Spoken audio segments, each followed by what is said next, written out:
എൻ്റെ മക്കൾക്ക് വേണ്ടിയായിരിക്കും ഞാൻ ചോദിക്കുന്നത്. അവർ നല്ല സിറ്റിസൺസായിട്ട് വളരുക എന്നുള്ളതാണ്. നമ്മൾ ഒരുപാട് പ്രശ്നങ്ങൾ ഈ സമയത്ത് കാണുന്നുണ്ട്. കുട്ടികളൊക്കെ വലുതായിക്കൊണ്ടിരിക്കുകയാണ്. അവർ വലുതായതിനു ശേഷം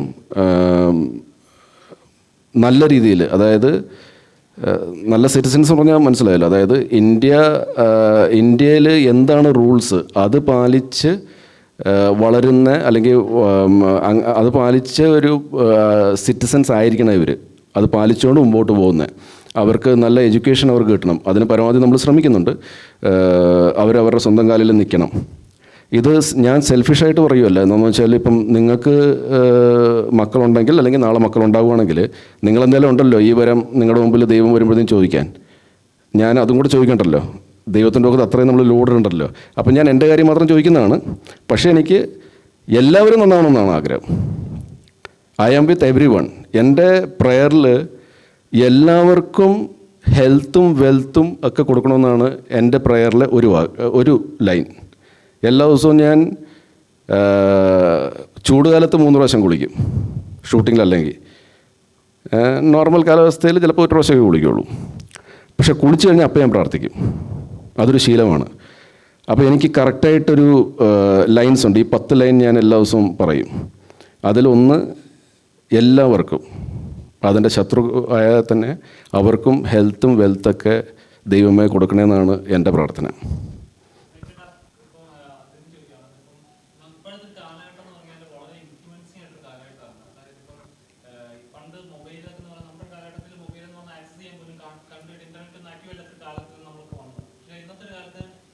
ജീവിക്കാൻ പറ്റത്തില്ല. അങ്ങനത്തെ ഒരു സിറ്റുവേഷനിലാണ്. കഴിഞ്ഞ ഇടത്ത് തന്നെ എന്നെ ഞെട്ടിച്ചൊരു വാർത്തയാണ്. 9 വയസ്സുള്ള ഒരു കുഞ്ഞ് തൂങ്ങി വെച്ചത്. ശരിക്കും പറഞ്ഞാൽ ഈ സിനിമയായാലും എല്ലാം പെട്ടെന്ന് ഇൻഫ്ലുവൻസ് ചെയ്യും. ഇപ്പോൾ നമ്മൾ ആക്സസ് ചെയ്ത് കൊടുക്കുകയാണ്, ഇങ്ങനെ ചെയ്യാം, ഇങ്ങനെ ഉണ്ട്. അപ്പം നമ്മൾ ചെയ്യുന്നത് ആരും ക്രിയേറ്റീവ് ആർട്ടാണ്. ഇത് ഇൻഫ്ലുവൻസ് ചെയ്യാനോ അല്ലെങ്കിൽ കണ്ട് ചെയ്യുക എന്നുള്ളതല്ല. പക്ഷേ ഇത് പലപ്പോഴും സൊസൈറ്റി ചെന്ന് എത്തുന്ന മെസ്സേജുകൾ റോങ് ആയിട്ടാണ്. പക്ഷെ നല്ല നല്ല സിനിമകളും ആ സമയത്ത് വരുന്നുണ്ട്, നല്ല മെസ്സേജുകൾ കൊടുക്കുന്ന സിനിമ. അപ്പം ഈ സിനിമ അതുപോലത്തെ സിനിമയാണ്. അപ്പോൾ ഇത് എത്രത്തോളം നെഗറ്റീവായിട്ട് സൊസൈറ്റി ഇമ്പാക്ട് ചെയ്യുന്നുണ്ട് ഏതെങ്കിലും പോയിന്റ് തോന്നുന്നു? അല്ല, സൊസൈറ്റി ഡെഫിനറ്റ്ലി ഇമ്പാക്റ്റ് ചെയ്യുന്നുണ്ട്. അത് ഇപ്പോൾ നമ്മൾ രക്ഷകർത്താക്കൾ എന്നുള്ള രീതിയിൽ നമ്മൾ നമ്മുടെ കുട്ടികൾ മെച്യൂർഡ് ആകുന്നവരെയും അവരെ ഈ കാര്യങ്ങളിൽ കൂടുതൽ എക്സ്പോഷർ കൊടുക്കാണ്ടിരിക്കുക എന്നുള്ളതാണ്. അതിൻ്റെ അകത്ത് ഒരു പങ്ക് നമ്മളും വഹിക്കുന്നുണ്ട്. അതായത് കുട്ടികളുടെ മുമ്പിൽ, കുട്ടികൾക്ക് നമ്മൾ മൊബൈൽ കളിക്കാൻ കൊടുക്കുന്നില്ല, പക്ഷേ കുട്ടികളുടെ മുമ്പിൽ നമ്മളെപ്പോഴും ഇത് കുത്തിച്ചുകൊണ്ടും തെന്നിച്ചുകൊണ്ടിരിക്കുകയാണ്. ഞാനിത് ചെയ്യുന്നതാണ് കേട്ടോ.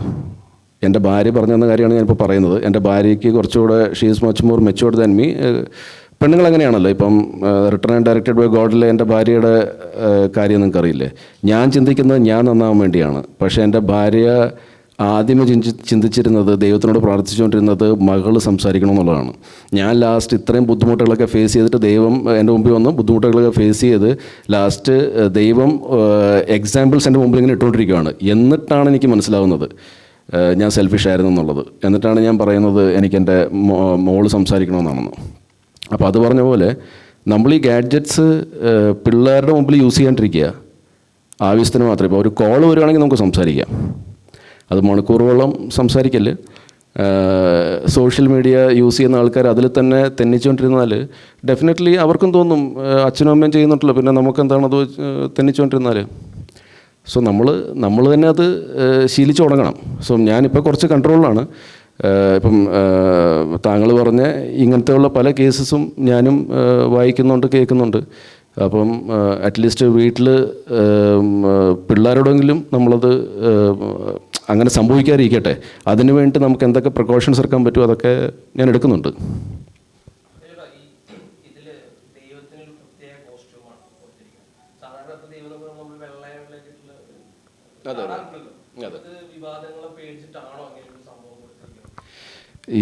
ഞാൻ ഉത്തരവാദിയല്ല ഇതിന്. ആക്ച്വലി സംബന്ധിച്ചാൽ നമ്മൾ ഇതിനകത്തൊരു ദൈവത്തെ അല്ലെങ്കിൽ ഒരു മതത്തെ നമ്മൾ സപ്പോർട്ട് ചെയ്യാൻ നോക്കുന്നില്ല. അപ്പോൾ നമ്മൾ യൂണിവേഴ്സിൻ്റെ ഒരു കളർ തീം നമ്മുടെ സമീറ സനീഷാണ് ആ കോസ്റ്റ്യൂം ഡിസൈൻ ചെയ്ത് തന്നെ. അപ്പോൾ കുറേ കോസ്റ്റ്യൂംസ് കാണിച്ചു തന്നപ്പോൾ അതിൽ എനിക്ക് അതാണ് ഇഷ്ടപ്പെട്ട ഒരു ഡിഫറെൻറ്റ് പരിപാടി. കാരണം നമുക്ക് വെള്ളയും ഇട്ട് കഴിഞ്ഞാൽ ആൾക്കാർ അത് ജീസസ് ക്രൈസ്റ്റ് ആണെന്ന് പറയും, പല രീതിയിൽ മാനിപ്പുലേറ്റ് ചെയ്യും. അപ്പം അതാണ് ഒരു ഡിഫറെൻറ്റ് പരിപാടി, അങ്ങനെ പിടിച്ചത്. Thank you. ബേസിക്കലി കോസ്റ്റ്യൂംസിലും മേക്കപ്പിലും ഒന്നും ഞാൻ ഇൻവോൾവ് ആകാറില്ല. നമുക്കൊരു കഥാപാത്രം തന്നിട്ടുണ്ട്. അതിപ്പോൾ പ്രൊട്ടഗനിസ്റ്റ് ആയാലും അല്ലെങ്കിൽ ആൻറ്റഗോണിസ്റ്റ് ആയാലും അല്ലെങ്കിൽ സപ്പോർട്ടിംഗ് റോൾ വേറെ ഏതെങ്കിലും ക്യാരക്ടർ ആയാലും കൊമേഡിയൻ ആയാലും നമ്മളൊരു സംവിധായകൻ അല്ലെങ്കിൽ റൈറ്റർ പറയുന്ന രീതി ചെയ്യാന്നുള്ളതാണ്. ഇപ്പം സണ്ണി ഞാൻ ഫസ്റ്റ് ഡേ ഈ കോസ്റ്റ്യൂം ആയിരുന്നില്ല, മറ്റേ കളർഫുൾ കോസ്റ്റ്യൂം ആയിരുന്നില്ല. ഫസ്റ്റ് മറ്റേ പിങ്കും ഇതുമായിരുന്നു, മുണ്ടുമായിരുന്നു. അപ്പം നോർമൽ മനുഷ്യൻ്റെ കോസ്റ്റ്യൂമാണല്ലോ. അതിനുശേഷം പിന്നെ ഇത് ഷൂട്ട് ചെയ്യുന്ന സമയത്ത് ഇത് കണ്ടപ്പോൾ എനിക്ക് ഭയങ്കര ഇഷ്ടപ്പെട്ടു.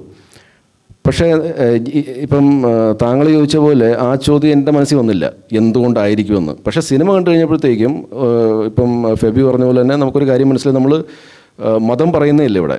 പക്ഷേ ഇപ്പോൾ എൻ്റെ കഥാപാത്രം ഒരു ക്രിസ്ത്യൻ റിലിജൻ വിശ്വാസിയാണ്, അങ്ങനെ കാണിച്ചിട്ടുണ്ട്. പക്ഷേ ദൈവം ഏത് മതത്തിലാണ്? ദൈവം നമ്മൾ പണ്ട് തൊട്ടേ പറഞ്ഞ് ഇപ്പോൾ നമ്മുടെ വീട്ടുകാരും ഒക്കെ പറഞ്ഞു തന്നിരിക്കുന്ന ദൈവം ഒന്നേ ഉള്ളൂ. പക്ഷേ നമ്മൾ നമ്മുടെ റിലിജൻ അനുസരിച്ച് നമ്മൾ ഓരോ ദൈവത്തിനൊരു രൂപങ്ങൾ കൊടുത്തിട്ടുണ്ട്.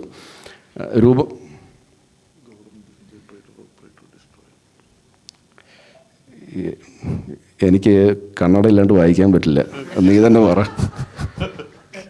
അത് ഇത്ര എടുത്ത് വെച്ചാൽ ഫോക്കസ് ഔട്ടാ മൊത്തം.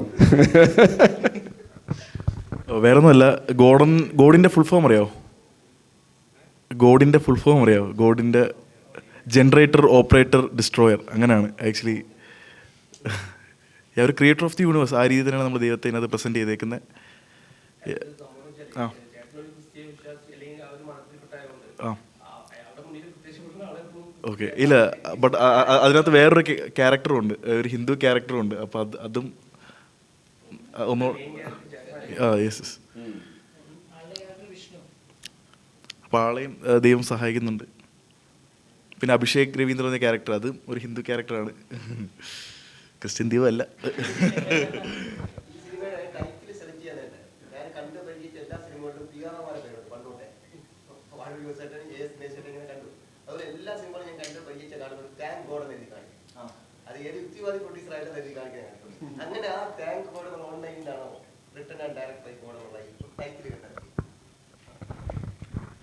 ആക്ച്വലി നമുക്ക് ആദ്യം ഓ മൈ ഗോഡ് അങ്ങനെ സംഭവങ്ങളൊക്കെ ആലോചിച്ചായിരുന്നു. പിന്നെ നമ്മൾ റൈറ്റേഴ്സ് ഒരു പേര് സജസ്റ്റ് ചെയ്തായിരുന്നു, ഗിവ് ആൻഡ് ടേക്ക് പോളിസി എന്ന് പറഞ്ഞാൽ. അതും അത്ര ഇതായി തോന്നിയില്ല. അപ്പോൾ ആക്ച്വലി ഓ മൈ ഗോഡ് എന്ന് പറഞ്ഞ ആൾക്കാർ പറയും അതിൻ്റെ റീമേക്കാണ്, മറ്റേതാണ്. അപ്പോൾ അങ്ങനെ ആക്ച്വലി ഡിഫറെൻ്റ് ആയിട്ട് ഇങ്ങനെ written and directed by God എന്ന് ഇതാക്കി. ആക്ച്വലി ഗോഡ് എന്നുള്ള സാധനം ഹൈലൈറ്റ് ചെയ്യാൻ നോക്കിയത്. ബട്ട് ഇപ്പോൾ ആൾക്കാർ written and direct by God എന്ന പേര് നല്ല രീതിയിൽ അക്സെപ്റ്റ് ചെയ്ത്.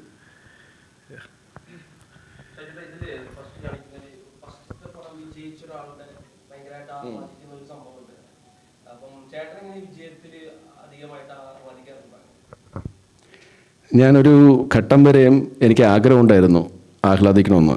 അന്ന് വരെ എനിക്ക് സക്സസ് കിട്ടിയില്ല. ഞാൻ ഒരു തീരുമാനം എടുത്തു, എനിക്കിനി ജീവിതത്തിൽ ഒരു ഹിറ്റ് സിനിമയിൽ അഭിനയിച്ചാൽ അത് ഹിറ്റാവുമല്ലോ, അത് ചിലപ്പോൾ 100 ദിവസം ഓടുമായിരിക്കും. അന്നത്തെ കാര്യം പറയാം കേട്ടോ, ഇപ്പം 100 ദിവസം ഓടുന്നില്ലല്ലോ. അന്ന് 100 ദിവസമൊക്കെ വരാൻ പോകുമായിരുന്നു. അപ്പം അങ്ങനൊരു സമയം വരുവാണെങ്കിൽ ഞാനങ്ങ് ആഹ്ലാദിക്കും. അപ്പം അത് ആ സമയത്ത് സംഭവിച്ചില്ല. പക്ഷേ ഞാൻ തീരുമാനം എടുക്കുവാണ്, ഞാൻ ആഹ്ലാദിക്കില്ല. ഞാൻ വളരെ മെച്ചുവർഡായിട്ട് എനിക്ക് സക്സസ് ഹാൻഡിൽ ചെയ്യാൻ വേണ്ടിയിട്ട് എനിക്ക് പറ്റും. ഞാൻ ഒരുപാട് ദുഃഖിക്കില്ല. ഒരു ഫ്ലോപ്പ് വന്നാൽ, ഹിറ്റ് കിട്ടിയാൽ ഞാൻ ഒരുപാട് ആഹ്ലാദിക്കില്ല. അങ്ങനത്തെ ഒരു ഡിസിഷൻ എടുത്ത് ഒരു കുറച്ച് കാലം കഴിഞ്ഞപ്പോഴത്തേക്കും ട്രിവാൻഡ്രം ലോഡ്ജ് സംഭവിച്ചു. ഞാൻ മനസ്സിലാക്കുന്നത്, ഇതും എൻ്റെ ഭാര്യ പറഞ്ഞതെന്നാണ്, ഞാൻ മനസ്സിലാക്കിയതല്ല, പറഞ്ഞു പോയത് അറിയാട്ടെ. എൻ്റെ ഭാര്യ പറഞ്ഞത്, സൈജു, ദൈവത്തിനും അറിയാം, അല്ലെങ്കിൽ നമ്മൾ ഈ അൾട്ടിമേറ്റ് പവർ ഉണ്ടല്ലോ, നമ്മളിപ്പം ദൈവം എന്ന് വിളിക്കുന്നു, അല്ലെങ്കിൽ ഒരു അൾട്ടിമേറ്റ് പവർ, നമ്മളെന്താണ് കൺട്രോൾ ചെയ്യുന്നത്. അപ്പം ഐദർ അൾട്ടിമേറ്റ് പവർ ഓർ ഗോഡിനറിയാം ഒരാൾക്ക് എപ്പോഴാണ് സക്സസ് കൊടുക്കേണ്ടതെന്ന്. അയാൾക്ക് ഹാൻഡിൽ ചെയ്യാൻ പറ്റുമെന്ന് ദൈവത്തിന് കൂടെ തോന്നണം. He's matured enough to handle success. അപ്പോഴായിരിക്കും ഇത് നമുക്ക് സക്സസ് കിട്ടുന്നതെന്ന്.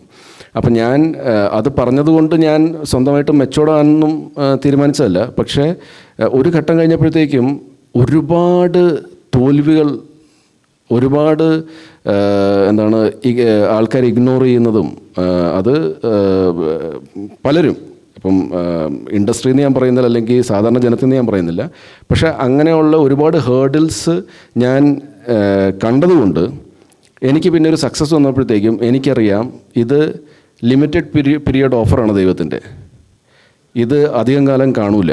അതായത് ആ സിനിമയുടെ കാര്യം ഞാൻ പറയണത്. കറക്റ്റാണ് വെച്ചാൽ ട്രിവാൻഡ്രം ലോഡ്ജ് റിലീസായി അത് ഹിറ്റായി എൻ്റെ ക്യാരക്ടർ ഭയങ്കരമായിട്ട് അപ്രീഷിയേറ്റ് ചെയ്തു. 1 മാസം 2 മാസം അത് കഴിഞ്ഞ് ആ പടം മറന്നു ആൾക്കാർ. അപ്പോഴത്തേക്കും വേറൊരു ഹിറ്റ് പടം വന്നു കഴിഞ്ഞു വേറെ ആരുടെയെങ്കിലും.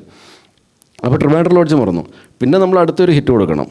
അത് വീണ്ടും ആ ഹിറ്റ് വന്നു കഴിഞ്ഞാൽ വീണ്ടും ലിമിറ്റഡ് പീരീഡാണത്. ആ ഓഫർ ലിമിറ്റഡ് പീരീഡേ കാണുകയുള്ളൂ. അതേപോലെ തന്നെ ഈ ഫ്ലോപ്പുകൾ ഇപ്പം ഭരതനാട്യം ഫോർ എക്സാമ്പിൾ, ഭരതനാട്യത്തിലാണ് ഞാൻ ഏറ്റവും കൂടുതൽ ഡിപ്രസ്ഡ് ആയത്. അതിൻ്റെ കാരണം സതീഷ് ഏട്ടൻ പറഞ്ഞ പോലെ ഞാൻ പ്രൊഡ്യൂസർ ആയതുകൊണ്ടല്ല കേട്ടോ. അതിൻ്റെ കാരണം അത്രമാത്രം ഞാനിത് ഹിറ്റാവുമെന്ന് വിചാരിച്ചു. ഭയങ്കര കോൺഫിഡൻസ് ആയിരുന്നു എനിക്ക്, ഈ പടം എന്തായാലും ഹിറ്റാവും. ഈ കോൺഫിഡൻസ് ഞാൻ ആരോടും ഞാൻ കാണിച്ചിട്ടില്ല. എൻ്റെ ഫാമിലിയിലും എൻ്റെ പാർട്ട്ണറും അല്ലെങ്കിൽ സംവിധായകൻ അവരോടൊക്കെ ഞാൻ കാണിച്ചിട്ടുണ്ട്. പക്ഷേ ഇത് പുറത്ത് ഞാൻ ആരോടും പറഞ്ഞിട്ടില്ല അങ്ങനെ ഓപ്പണായിട്ട്. ഇതെന്തായാലും ഹിറ്റാണ്, മിനിമം ഗ്യാരണ്ടി എന്ന് ഞാൻ പറഞ്ഞിട്ടില്ല. പക്ഷേ എൻ്റെ ഉള്ളിൻ്റെ ഉള്ളിൽ ഇത് അടിക്കുമെന്നായിരുന്നു ഞാൻ വിചാരിച്ചത്. അത് വീണതോടുകൂടി ഞാൻ തകർന്നു പോയി. ഭയങ്കര ഡിപ്രസ്ഡ് ആയിരുന്നു ഞാൻ. ക്ലിനിക്കൽ ഡിപ്രഷനല്ല, പക്ഷേ ഭയങ്കര വിഷമം. എൻ്റെ ഭാര്യ, ഞാൻ പല ഇൻ്റർവ്യൂസിലും പറഞ്ഞിരുന്നു, എൻ്റെ ഭാര്യ എന്നോട് പറഞ്ഞു, സൈജു ഒന്ന് റീതിങ്ക് ചെയ്യാമല്ലേ, ബാക്ക് ടു കോർപ്പറേറ്റിലേക്ക് പോകും. ഇപ്പം ഇങ്ങനെ ഓരോ സിനിമ വരുമ്പം ഓടാണ്ട് വരുമ്പോഴത്തേക്കും ഡിപ്രസ്ഡ് ആയാൽ പിന്നെ സൈജുന് അതിനെല്ലാം നേരം കാണുള്ളൂ. വെച്ചാൽ ഓരോ പടം വരുമ്പോഴത്തേക്കും ഇങ്ങനെ ഡിപ്രസ്ഡ് ആയിട്ട് ഒരാഴ്ച ഇരിക്കുക എന്നൊക്കെ പറഞ്ഞാൽ ഞാനും ഒന്ന് ചിന്തിച്ചു, ശരിയാണ്, വിട്ടാലോ പരിപാടി. അപ്പോഴത്തേക്കും എന്താ പറ്റിയെന്ന് വെച്ചാൽ ഇത് 3 ആഴ്ച കഴിഞ്ഞപ്പോഴത്തേക്കും OTTയിൽ വന്ന് ഇതങ്ങ് കയറി അങ്ങ് ഭയങ്കര ഹിറ്റായി. പക്ഷേ ഞാൻ ആഹ്ലാദിച്ചില്ല. അത്രയും സന്തോഷം ഉള്ളിൽ ഭയങ്കരമായിട്ടുണ്ടായിരുന്നു. ഞാനത് കടിച്ചു പിടിച്ച് വെച്ച് ഞാൻ പുറത്ത് ആരോടും കാണിച്ചില്ല ഞാൻ ഇത്ര എക്സൈറ്റഡാണ്. ഞാൻ പക്ഷേ ഭയങ്കര എക്സൈറ്റഡ് ആയിരുന്നു. ചില പടം ഹിറ്റായല്ലോ. അപ്പോൾ എന്തായിരുന്നു നമ്മുടെ ചോദ്യം? ഞാൻ വേറെ റൂട്ടിലേക്ക് പോയല്ലോ. യെസ്. അപ്പോൾ അതുകൊണ്ട് ഉള്ളിൻ്റെ ഉള്ളിലൊക്കെ സന്തോഷിക്കും. ഇപ്പം ഭരതനാട്യത്തിൽ നിന്ന് ഞാനൊരു പാഠം പഠിച്ചത് പണ്ടേ അറിയാവുന്നതാണ്. പക്ഷേ എങ്കിൽ പോലും കൂടുതൽ ഒരു പടത്തിൻ്റെ പടം എന്തെങ്കിലും പ്രശ്നമാകുവാണെങ്കിൽ തോൽവിയിൽ നമ്മൾ ഡിപ്രസ്ഡ് ആകാൻ പാടില്ല. പക്ഷേ ഇതൊക്കെ നമുക്ക് പറയാവുന്നേ ഉള്ളൂ. നാളെ ഒരു പടത്തിന് സംഭവിച്ചാൽ, ഇന്നിപ്പം റിട്ടൺ ആൻഡ് ഡയറക്റ്റഡ് ബൈ ഗോഡിന് ഭയങ്കര മോശം റെസ്പോൺസാണ് വന്നിരുന്നതെങ്കിൽ വീണ്ടും ആ ഡിപ്രഷൻ ഉണ്ടാകാൻ എനിക്ക് മിനിമം ഒരാഴ്ച. പക്ഷേ ഇന്നിപ്പോൾ അത് സംഭവിച്ചില്ല, ദൈവാനുഗ്രഹം. നല്ല റിപ്പോർട്ട്സാണ് വരുന്നത്. അതുകൊണ്ട് നമ്മൾ ഹാപ്പിയാണ്. നാളെ ഏതെങ്കിലും ഒരു പടത്തിന് അങ്ങനെ സംഭവിച്ചാൽ ഡെഫിനറ്റ്ലി ഡിപ്രസ്ഡ് ആയിരിക്കും. അപ്പോൾ ആ സമയത്ത് എന്നെ വിളിച്ചാൽ ഞാൻ ഫോൺ എടുക്കില്ല.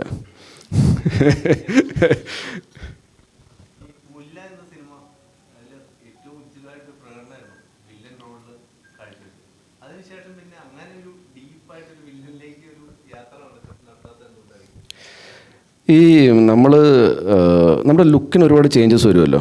എൻ്റെ തോന്നലാണ്, ഇപ്പോൾ ചോദിച്ചുകൊണ്ട് ഞാൻ അതിനെപ്പറ്റി ആലോചിക്കുകയാണ്.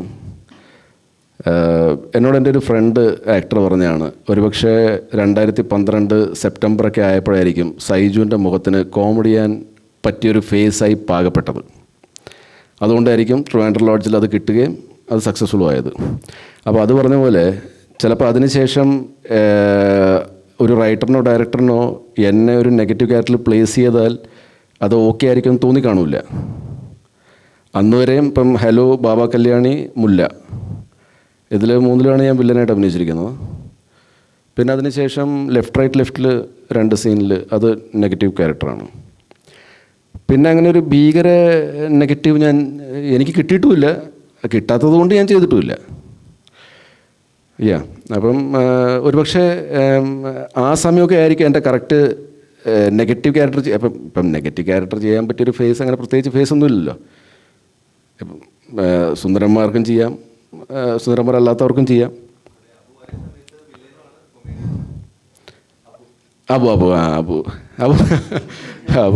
അബു ആക്ച്വലി നെഗറ്റീവ് അല്ലല്ലോ. അബു കുറച്ച് ഓമനത്തോളുള്ളൊരു ക്യാരക്ടറല്ലേ. അങ്ങനെ തോന്നുന്നു. അതെ.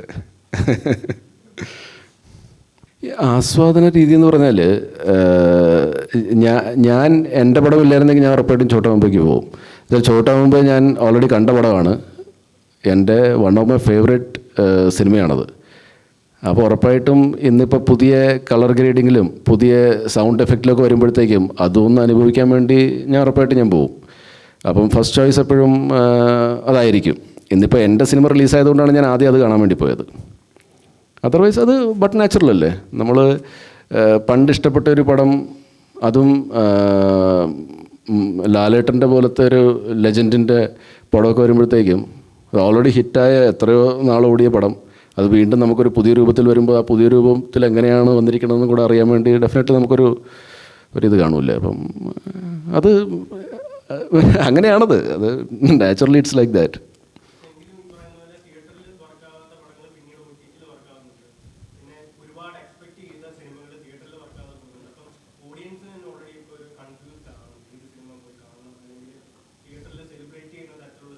ഓഡിയൻസിന് ആക്ച്വലി കൺഫ്യൂഷനൊന്നുമില്ല.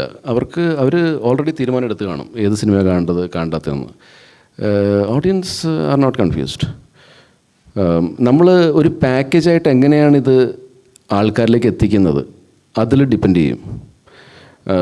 മൗത്ത് പബ്ലിസിറ്റിയിൽ ഇപ്പം നമ്മുടെ ടൂറിസ്റ്റ് ഹോം പോലത്തെ പടങ്ങൾ ആദ്യം കളക്ഷൻ ഇല്ലായിരുന്നു, പിന്നെ അത് ഭയങ്കരമായിട്ട് ഹിറ്റായി. അത് വളരെ റെയറായിട്ടേ ഇപ്പം സംഭവിക്കാൻ ചാൻസ് ഉള്ളൂ.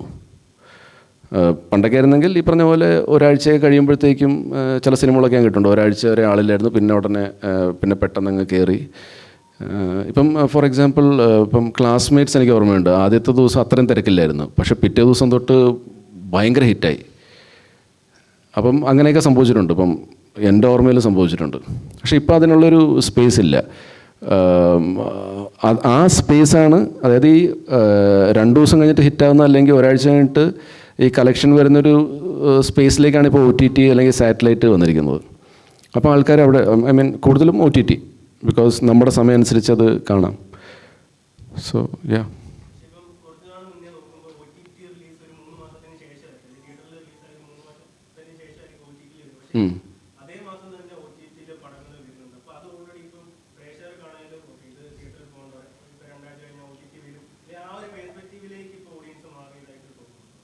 മുന്നിതിപ്പോൾ എന്ത് ചെയ്യാൻ പറ്റും? ഇത് വരുന്നുണ്ട്. ഇപ്പം നമ്മുടെ കയ്യിലല്ലല്ലോ ഇത് അല്ലേ.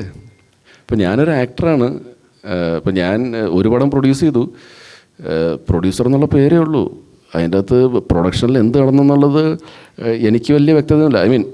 എത്ര രൂപ ആയെന്നൊക്കെ ഉള്ളത് അറിയാം. അല്ലാണ്ട് ഞാൻ ആസ് എ പ്രൊഡ്യൂസർ ഞാൻ ഒരു സാധനം ഒരു പിന്ന് മേടിക്കാൻ വേണ്ടി ഞാൻ പോയി അത് കുറച്ച് വിലയ്ക്ക് മേടിച്ചുകൊണ്ടൊന്നും അങ്ങനെയൊന്നും ഉണ്ടായിട്ടില്ല. നമുക്കൊരു ടീമുണ്ടായിരുന്നു, അവരായിരുന്നു ചെയ്തുകൊണ്ടിരുന്നത്. ഞാൻ എൻ്റെ അഭിനയത്തിലായിരുന്നു കോൺസെൻട്രേറ്റ് ചെയ്തുകൊണ്ടിരുന്നത്. അപ്പം ഇങ്ങനെയൊക്കെ ഇവിടെ സംഭവിക്കുന്നു. ഇപ്പം എന്ത് ചെയ്യാൻ പറ്റും അല്ലേ? അത്രയും നമുക്ക് നടക്കുകയുള്ളൂ അല്ലേ? യാ.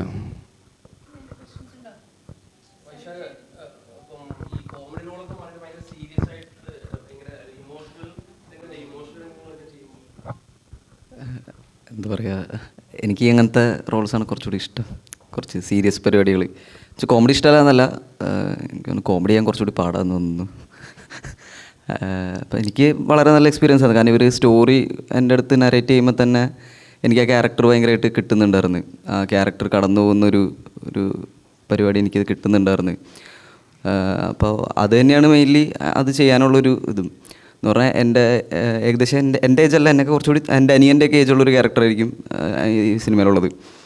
അപ്പോൾ ആ പ്രായത്തിൽ കുറേ പേരിൽ സംഭവിക്കുന്ന കുറേ കാര്യങ്ങളൊക്കെ തന്നെയാണ് ആ ഒരു ക്യാരക്ടറിനുള്ളത്. പക്ഷേ ഒരുപാട് നമ്മുടെ ഉള്ളിൽ നന്മകളുണ്ട്. പക്ഷേ പ്രായത്തിൻ്റെ ആ ടൈമിൽ എന്തെങ്കിലും പ്രശ്നങ്ങളുണ്ടാകുമ്പോൾ എന്തെങ്കിലും വഴിയെറ്റിപ്പോകുന്ന ചെറിയ കാര്യങ്ങളാണ് ഇതൊക്കെ. പക്ഷേ നമ്മൾക്ക് ഒരുപാട് നന്മകളും എല്ലാം ഉള്ള ഒരാൾ തന്നെയാണ്. അപ്പോൾ ആ ഒരു ക്യാരക്ടറിന് എനിക്ക് അങ്ങനെയാണ് കിട്ടിയത്, പ്രായത്തിൻ്റേതായ ആ പ്രായത്തിൽ സംഭവിക്കുന്നൊരു തെറ്റ് പോലെ.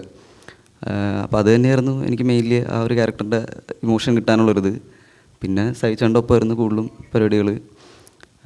അപ്പോൾ അത് വലിയൊരു ഇതായിരുന്നു. പുള്ളിയുടെ ഒപ്പം ഉള്ള കോമ്പിനേഷൻ സീൻസൊക്കെ എനിക്ക് ഭയങ്കര രസമായിരുന്നു.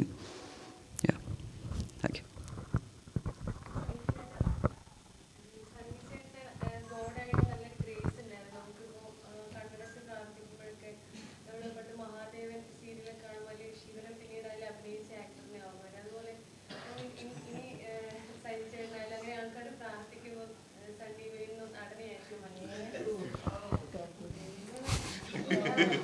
അത് ഭയങ്കര ചോദ്യമായി പോയല്ലോ. എനിക്കറിയില്ല ആൾക്കാരിനി സണ്ണിയുടെ രൂപം പൂജാമുറിയിൽ വെച്ച് പ്രാർത്ഥിക്കുമെന്ന് എനിക്കറിയില്ല. എൻ്റെ പിന്നെ നല്ല സുഹൃത്താണ് സണ്ണി. അപ്പോൾ അത് കാരണം ദൈവമായിട്ട് ഞാൻ കണക്കാക്കിയിട്ടില്ല. അതുകൊണ്ട് എൻ്റെ മനസ്സിലെന്തായാലും സണ്ണി, ഞാൻ പ്രാർത്ഥിക്കുന്ന സമയത്ത് സണ്ണിക്ക് വേണ്ടി പ്രാർത്ഥിക്കുക, അല്ലാണ്ട് സണ്ണിയോട് ഞാൻ പ്രാർത്ഥിക്കാൻ പോകുന്നില്ല. എനിക്കറിയില്ല, ചിലപ്പം ഇനി കണ്ട ആൾക്കാർ ഇപ്പം 2-3 പേര് കെട്ടിപ്പിടിച്ച് ഉമ്മയൊക്കെ വെച്ചു സണ്ണിയെ തിയേറ്ററിൽ ചെന്നപ്പോഴത്തേക്കും. അത് തിയേറ്ററിൽ ആ ഗ്രേസ് അല്ലെങ്കിൽ ആ ഒരു ഓറ ഫീൽ ചെയ്തുകൊണ്ടായിരിക്കും ഡെഫിനറ്റ്ലി. സോ അങ്ങനെ സംഭവിക്കാൻ കേട്ടോ, ചിലപ്പം പറയാൻ പറ്റില്ല.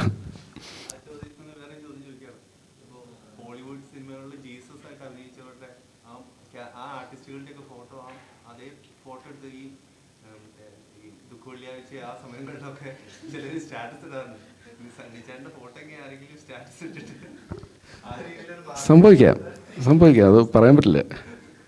അത് സംഭവിച്ചുകൂടായികയില്ല, സംഭവിക്കട്ടെ. നമ്മളുണ്ടല്ലോ തിയേറ്റർ വിസിറ്റിന് പുറത്ത് പോകുമ്പോഴായാലും ആൾക്കാർ വന്നിട്ട് ദൈവമേ എന്നെ അനുഗ്രഹിക്കൂ എന്നൊക്കെ പറഞ്ഞ ആ രീതിയിലാണ് സണ്ണി അഡ്രസ്സ് വരെ ചെയ്യുന്നത്. നമ്മളെന്നെ കണ്ടിട്ട് ഓ നല്ല വർക്കായി.